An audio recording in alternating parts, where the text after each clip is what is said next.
That was Bumi that was just talking, right? And she said it must be something else that's going on. Yes, there is something else going on.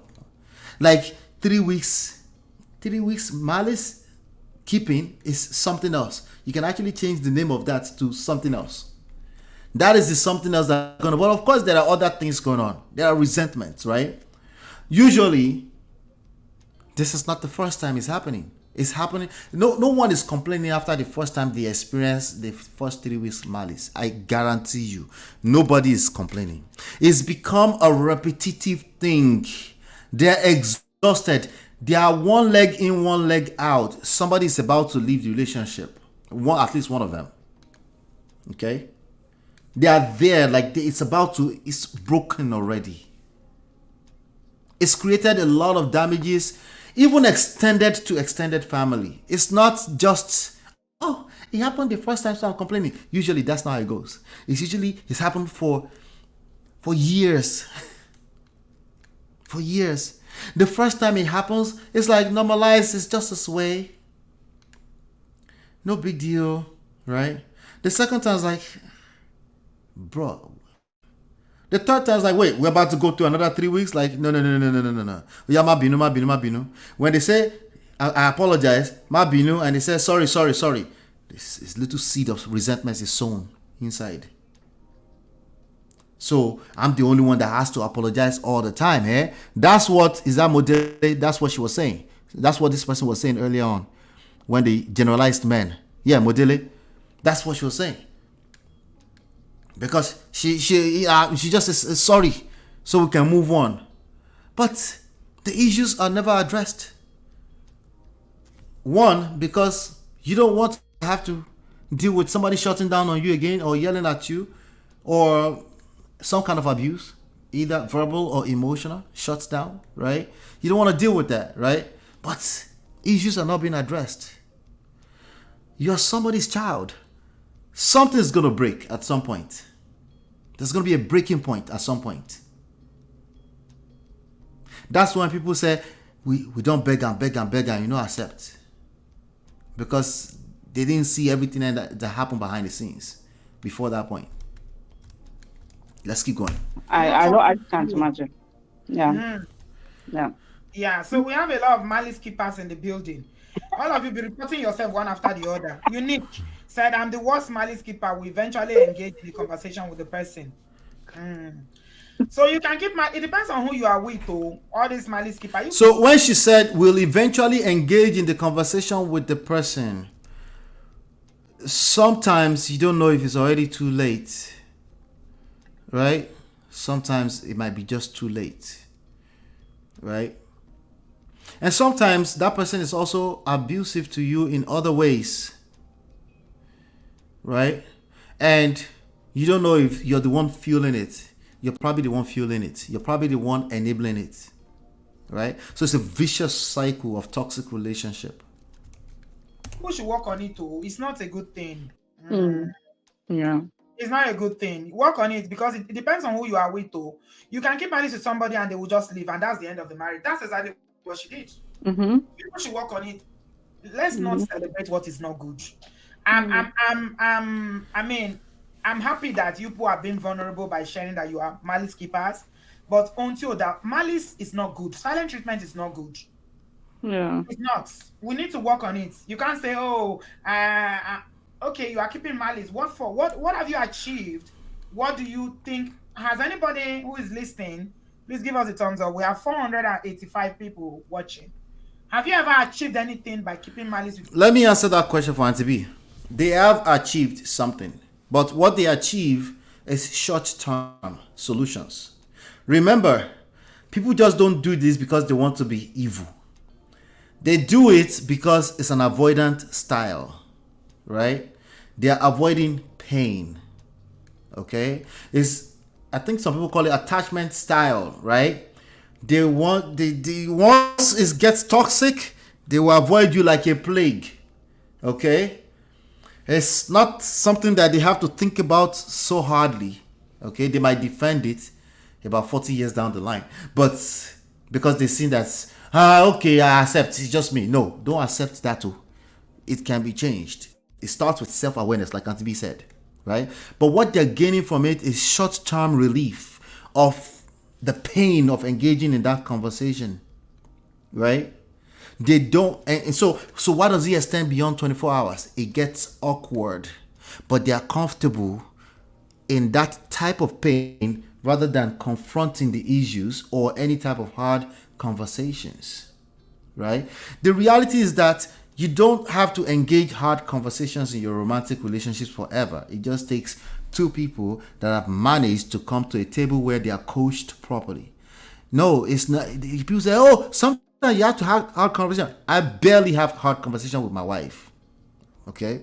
Barely. But that's a function of the work we've done. Okay? I mean, just like you expect, and it's like expecting like an engineer that has worked for 25 years and you say they have to overthink the Pythagoras theorem. No, they don't have to overthink that anymore. Some things just comes off as second nature. Okay, so it's not a situation where work. They make it sound like marriage is hard. Yeah, marriage is if you want to call it hard. But anything that's worthwhile in life, yes, it's going to take hard work to get to a place where it becomes second nature, where it's no longer hard. It's not hard forever. Don't let anybody tell you that either. It's not hard. It doesn't have to be hard forever. Okay, it's hard. It's harder if you've created damages to come out of the damages, right? Right, and what most people do is they dig deeper, they dig the hole deeper and deeper, and then it gets harder to come out, right? So it's harder when you have damages. Harder, Harder. All right. Your spouse or your partner, anybody who's ever achieved anything with malice or silent treatment, as you call it, please They'll let us buy, know. they'll What's buy, the benefits? they'll buy you chocolates after they come and beg you. They'll come and beg you after how many? After you suffer for how long? Eh? After you suffer for how long? That a lot of people say, "Obodo you disagree. Keeping malice not be abuse. After all, it is not an arrestable offense. It is the best way to resolve an issue." All right, so let's finish today here. Clap for yourself. Let's applaud ourselves. We're going good. This is this week, okay?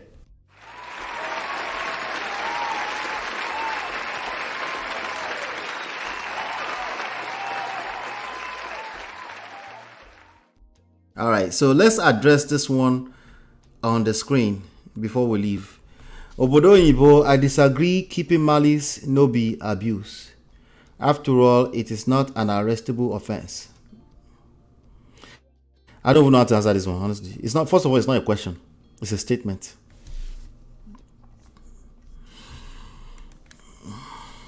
It is the best way to resolve an issue. I don't know. I'm trying to be nice.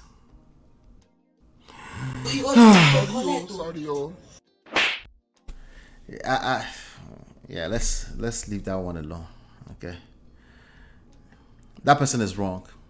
Sometimes I might pay you're right for that person, the person is wrong.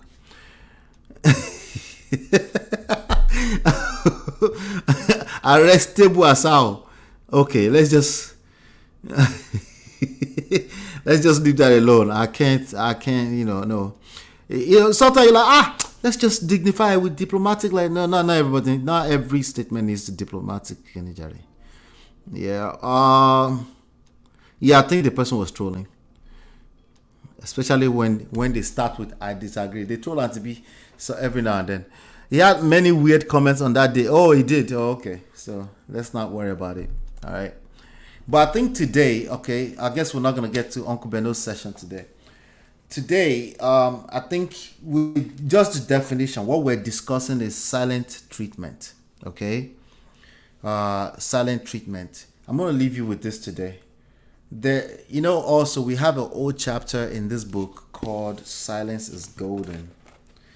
So it might actually come off as contradictory until you really understand the full context. Our chapter 2 in this book is Silence is Golden.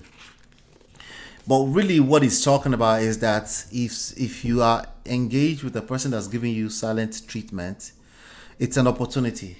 Okay, Crisis, problems are opportunities. Don't give your problems away to the other person. Engage them. Listen to it. There's something, you're about to be elevated to another level entirely. If you're dealing with a spouse that gives you silent treatment and you've been on the receiving end of that, you're absolutely correct. I understand if you feel like it's abusive. It is abusive. But oftentimes people will be abusive. They're not necessarily coming from a place of intentions. It's just their way of coping with life. They don't have the skills. They don't know what they're doing. But fortunately, I should say, you're married to that person right now. Okay? And by the way, crises are opportunities. It's an opportunity for you to elevate yourself. So that silence is golden. The question is that, what are you going to do with that? What makes it golden? It's not golden on their end. They shouldn't just be doing silent treatment because it's golden. That's terrible.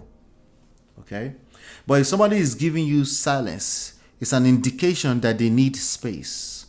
You should allow the silence to run its full circle. What you've been doing, if you've been on the receiving end of it, is that you've been apologizing way too soon before you even understand what's going on. You've been apologizing to patch the issue so we can just move on, like Modeli said.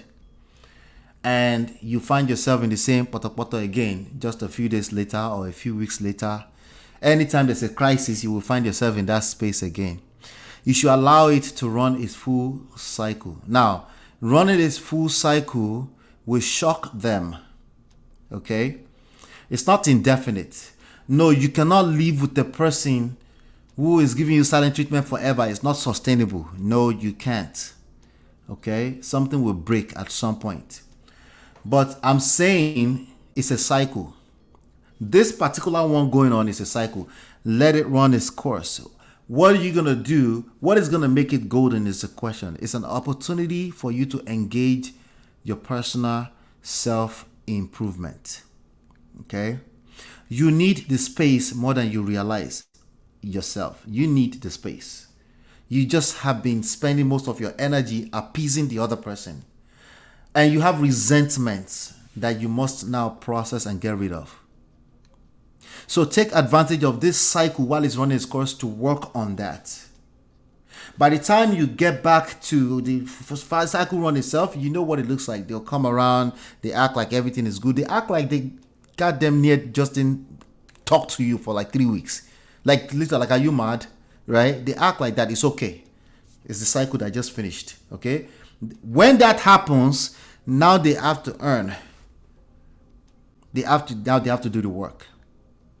Okay? And there are strategies around how to get them to do the work, but it's easier to get them to do the work at that point in time because they must learn. All right? They must learn that silent treatment will not work long term. It's either you decide it now or something will break later on. It cannot work long term. Okay? And you have to now seduce them to actually do the work. What do you mean seduce? Is that game? So like, bro, get comfortable with it. You have to seduce them. There is power dynamics. There's forces actively working against your relationship. And it will destroy it if you don't get that person on your team as soon as possible. If you keep acting like this person is your enemy, you're going to manifest it. It's going to happen sooner or later. All right. That's why I want to leave you today. We're going to continue note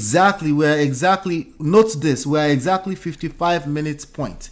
We're going to continue from exactly that space tomorrow. I'm 6 minutes over time already. All right. Chinye says, Ekene APC Bishop comes with different accounts to throw. Oh, I don't think Ekene APC, the actually APC Bishop is that smart. Sorry, yo.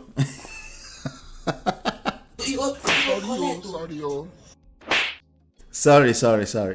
I didn't mean for Ekene. Maybe Ekene. I don't think Ekene would throw like that too. But APC Bishop is not that smart. But there are people like them. Okay, when I say smart, I mean like English. I'm okay. All right. Don't let me talk too much. Sorry. All right. You guys. That's it for today. Hopefully, you've been enlightened and educated. All right. Let's push the calling till tomorrow. All right. Maybe we start early. Maybe we finish the reaction early, and then we start early. Then I will also have enough time the rest of the night to really go through, the regular one. Yep.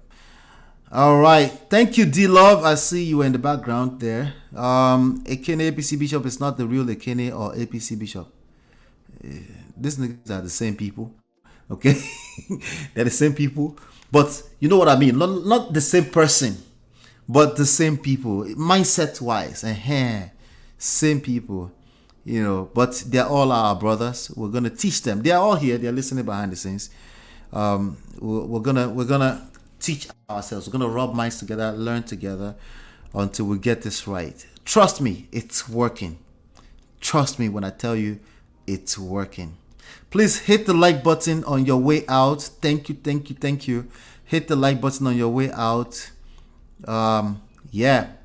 Let's make this go viral. We had a viral video earlier on talking about Andrew. I'm like, why is that one going viral? It has like 2,800 views out of nowhere. Get out of here. Let's do some real work. All right. Thank you guys. Thank you. Hit the like button. Thank you. Hopefully you've been enlightened and educated. I'll see you on the next one. We offer evidence-based relationship and marriage resources and coaching to help you navigate the difficult times. Don't just wing it. Learn the principles that work. Download our 2 free books and book your complimentary coaching session now at manofprestige.com.